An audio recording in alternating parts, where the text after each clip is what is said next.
વાતો રે પણ તે વચને વર્યા વિશ્વજી ન્યારા પૂજા થઈને દેવો રામ કૃષ્ણ દેવા ઝલકી રહ્યા પુરાણમાં દાખલો લેવો આવા જે વચને વર્યા રે એવા સંત મહાપુરુષોને અહીંયા વધારેલ સર્વત્ર સ્નેહીજનોને સર્વત્ર ને મારા દાસના જય ગુરુ.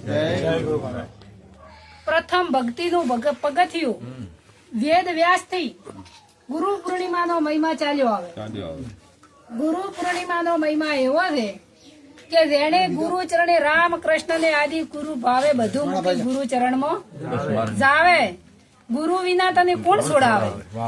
આ જીવ જેમ જેમ ઉદ્યમ કરે છૂટવાનો તેમ તેમ બમણો બંધાય. આપ બળે છૂટે નહીં છોડાવે સદગુરુ રાય. જેના જીવનની અંદર પ્રથમ તો ગુરુ નથી એનું જીવન અધૂરું છે. ખાય પીએ ઊંઘ આવે તો ઊંઘે ને મોત આવે તો મરી જાય. આવું તો જનાવરે જીવન જીવે. પણ આપણે પોચ ઇન્દ્રિય નું જ્ઞાન છે અને જો આપણું પોતાનું ભોન ભૂલી જાય કે આપણે શું કરવા માટે આયા હતા. સંત મહાપુરુષોએ કીધું કે દયા ધર્મ કા મૂળ અને પાપ મૂળ અભિમાન. જગ જગ તુલસી કહે જ્યાં સુધી દેહમાં હોય પ્રાણ ત્યાં સુધી દયા ન છોડીએ. અગલે પગલે જુઠ્ઠું બોલવું તો મહાન પાપ છે. જૂઠ સમાન કોઈ પાપ નથી. જે સંત મહાપુરુષોએ કીધું કે સત્ય ને વર્યાવો તો થોડું બોલો પણ સત્ય બોલો. સત્યવાદીઓના ઇતિહાસ દોરાઈ જાય. જે બોલ્યા એમનો હાલ પુરાવો મળે છે. અને અહીંયા નિરોધ મહારાજે એવી ભક્તિ બતાવી દે કે સચોટ વર્તમાન ઉપર આવી દો અને નિરોધ ના વર્તમાને રહી અને પરિપૂર્ણ તમે કોણ છો ને એની પારખ કરો. બીજાને જોવાની કોઈ જરૂર નથી. તમે કોણ છો?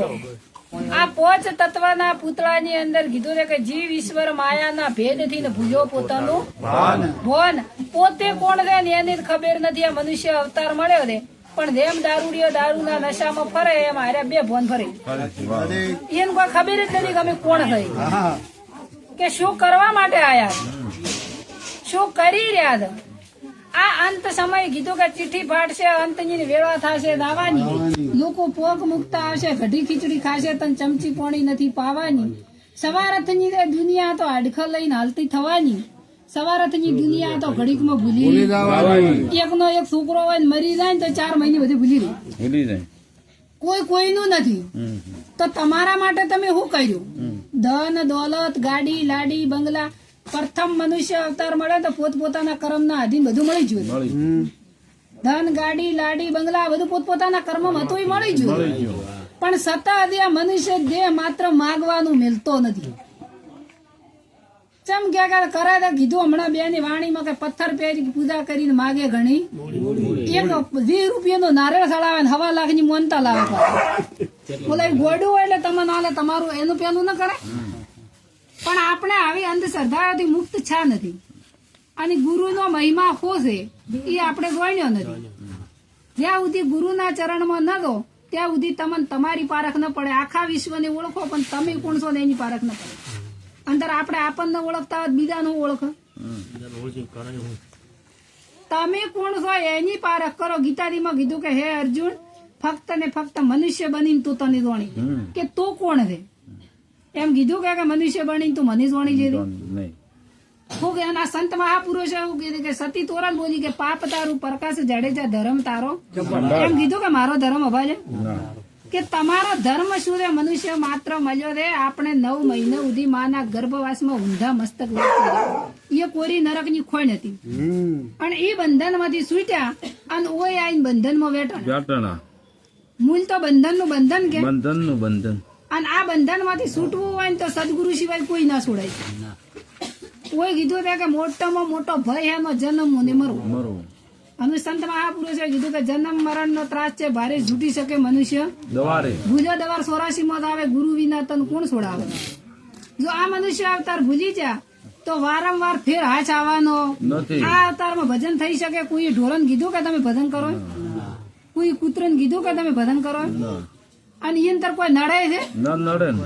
ઢોરને કે કૂતરન કોઈ દાડો હોબ્યો કે ભૂવાઈ દોડા એ બોજાય એવું અંદર આપણે ચમ બોધેવી આપણે જ નડે છે.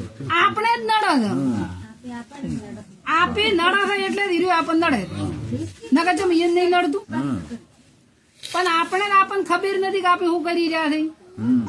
અને કોઈ કીધું કે રાધા હોય કે રંગ હોય પણ કરમ કોઈ છોડવાનું અને કરમ સિવાય કોઈ નડવાનું ખોટું કરો એ આપણને ખબર નથી અને ખોટું કરી ભોગવવું ના પડે સત્તા જોઈ ના સત્તા તો ખોટું કરો તો હીરું કર્મ છોડે અને છતાં આપણે જેટલી બધી બાઉજી કરે કે અમે તો મન ખાવતા નો અવતાર આવે એટલે અમારા જેવું તો કોઈ છે જ પણ આ નોણી ગોમ આપણે નતા તોય હતું આપણે સતોય છે અને આપણે નેવતોય હશે આગળના કેટલાય ડુહાઓમાંથી જતા રહ્યા તો રોમ કૃષ્ણ હાલ્યા તો આ સંસાર તો હાલી રહ્યો અને આપણે કે અમે નવ તમારા ઘરમાં તો જેટલો ગોટાળો વળે આપણે નવ તો આ તો હેડી જ જાય આપણે દાવો બોજો છે જેના છોકરા મેલી માવતર મરી રહી મોટું નથી થતા પણ આપણે જેવો દાવો દે કે અમે તો નવા તમારા ઘરમાં અમે વગર પોદડું ના આવે પણ આવા દાવા કોણ છોડાવે તારી સંતોના ચરણે દો ને તારી તમે નથી તો આ તો જીવન ચાલ્યું આવવાનું છે અને મનુષ્ય અવતાર મળ્યો છે એટલે જોણી લો અને ફરી વાર હાથ આવવાનો નથી પરમાત્મા તો એવો છે કે નિરંજન નિરાકાર ઈ આકારમાં આવે એવો ખાટે ખાટે અખાટ છે આકારે આકારે નિરાકાર પણ એ નિરાકાર છે એવી રીતના ભગવાન ને ગોતવા માટે કોઈ ગંગાજી જા કોઈ કાશી જા કોઈ કેદાર જા હળીએ સડ્યા પણ ભગવાન નક્કી થતો અંદર ભગવાન ખોવરા એવો છે ભગવાન ખોવરા એવો નથી અને ઓયન અજ્ઞાની પણ જડા એવો નથી જડા કરી ત્યાંની લડ્યો મીરાબાઈ લડ્યો નરસિંહ મહેતા લડ્યો જલારામ ને લડ્યો જેને તેને લડ્યા એના ઇતિહાસ ગુરુચરણી જાય લડ્યો રામકૃષ્ણ ગુરુચરણી જતા તો એ નક્કી છું કે કોઈથી રણુદા બધીને 200 ફૂટ જાવું છે ધરા લઈને પણ કોઈ રોમાપીરી કર્યું એવું કરવું છે રોમાપીર ગુરુચરણી જતા નીચિયા ધર્મ અપનાવ્યો અને પાછો કીધું કે નીચિયા ધર્મ તો આદુ નો મેળો પાખંડી પંથડા તો અબરે હુઆ ઈ રોમાપીરી ધર્મ અપનાવ્યો તો નીચ ધર્મ કે તો પોતાનો ધર્મ આપણે પોતાનો ધર્મ હું ગણતા નથી અને ઓઈથી ઠેઠ 200 કિલોમીટર સુધી ઠેઠ રણોદા આવું છે ધરા લઈને લોબુ થવું છે એ જ્યાંથી હું કોઈ રોમાપીર મળે એવા ને આવા હવામાનમાં દૂધો તો કેટલું નુકસાન કારણ બને છે પણ માત્ર જાગૃત થઈ અને રોમાપીરે દાવાની જરૂર નથી તમે પોતે તો રોમાપીર બની ગયો સંતે કીધું કે પશુ કી પનિયા બને નરકા ના હોય કોઈ નર તો એસી કરણી કરે તો નરમાંથી નારાયણ નારાયણ થવરાય પોતે ભગવાન થવરાય પણ એવી કરણી કરો તો પણ આ કોઈને આવી કરણી નથી કરવી અને દૂઠું દૂઠું ખાલી અગરબત્તી જીવા કરી ફોલાય બધું જેવો રોધે માગવું રે કે ઈ અમને ના કોઈ ગોડે એટલે હા પણ આપણે જાગૃત છે નથી પણ જયારે સંતના ચરણે દો તો તમને આવી જાગૃતતા આવે અને આવી અજ્ઞાનતાની ઊંઘ ઉડી જાય કોઈને કોઈ એવું કહેતું હોય તો આ એક ખાલી કુદરતી પવન વાયુ એક જ છે ને બધું આખો વિશ્વ પ્રાણ તત્વના આધારે જીવે આ જે પ્રાણ તત્વ ચાલી રહ્યો છે એ એક જ સાચું તત્વ છે અને આ પ્રાણ તત્વ તો નીકળી જાય તો કોઈની અંદર માતા ધૂણવા આવે ના આવે ચમ બીજી માતા મેં ધૂણવા આવતી હોય ધીરે ફેર તત્વ મેં ઉભું ન કરી નાખે ઈ તો દીવતી છે ને ઓલો મરી ગયો પણ માતા દીવતી નથી તો ચમ એને લાવતી નથી વણા અંદર પે તો પછી એમાં ન પે પણ આવી અજ્ઞાનતા છે અને આપણે મોની લીધી છે પોતે ધૂણે લ્યા માતા પછી તમે લાવી અને બ્રાહ્મણ અને પ્રાણ પ્રતિષ્ઠા કરાવો જો એ બ્રાહ્મણ એની મૂર્તિની અંદર પ્રાણ પૂરતો હોય તો એ પથ્થરની મૂર્તિ છે આ શરીર માંથી આ પ્રાણ તત્વ વહી જાય પથ્થર જ છે કે તો આની અંદર પ્રાણ પૂરી ન કે ના પૂરી કે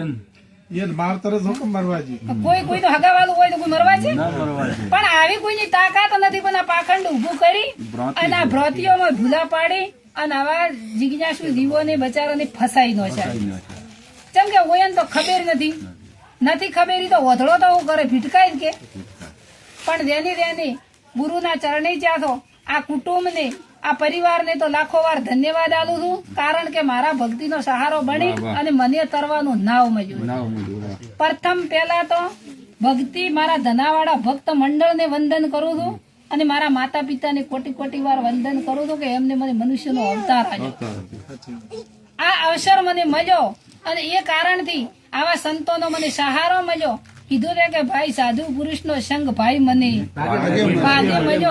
ભાગે મળ્યો ને મારો કર્મે દડ્યો એવો ઉડી લાજો મને રંગ આવા સાધુ પુરુષનો સંગ ભાઈ મને કોક ભાગ્ય મળ્યો મારા મા બાપે મને જન્મ આપ્યો હતો પણ એવા મારા ભાગ્યના લલાટ એવા સંત મહાપુરુષોનો સંગ લખાયેલો હતો એટલે આવા સંતોનો સંગ છો છે અને આ સંતોના સંગથી એવા આ નોણી ગોમમાં આવતો એવો કુટુંબ પરિવાર પણ મળ્યો છે કે મારું આ નાવડું પાર ઉતરે. બહુ સાગર કરી ભક્તિ કરવી એ કેવું ને કરવું કઠિન છે, કઠિન છે. પણ એવો પરિવાર મળ્યો છે, એવો કુટુંબ પણ મળ્યું છે કે કુટુંબે મને સાથ આલ્યો છે. સાચા. કુટુંબે મારા સાથ સહારા વગર ઓથ વગર વેલો સડતો એમ આ પરિવારેના કુટુંબે આ નોણી ગોમને એવો સાથ આલ્યો છે કે મારી ભક્તિ પરિપૂર્ણ થાય. એવા હું સંતો પાસે આશીર્વાદ માંગુ છું. આ મારું નાવડું ભવસાગરની પાર ઉતરે સદગુરુ.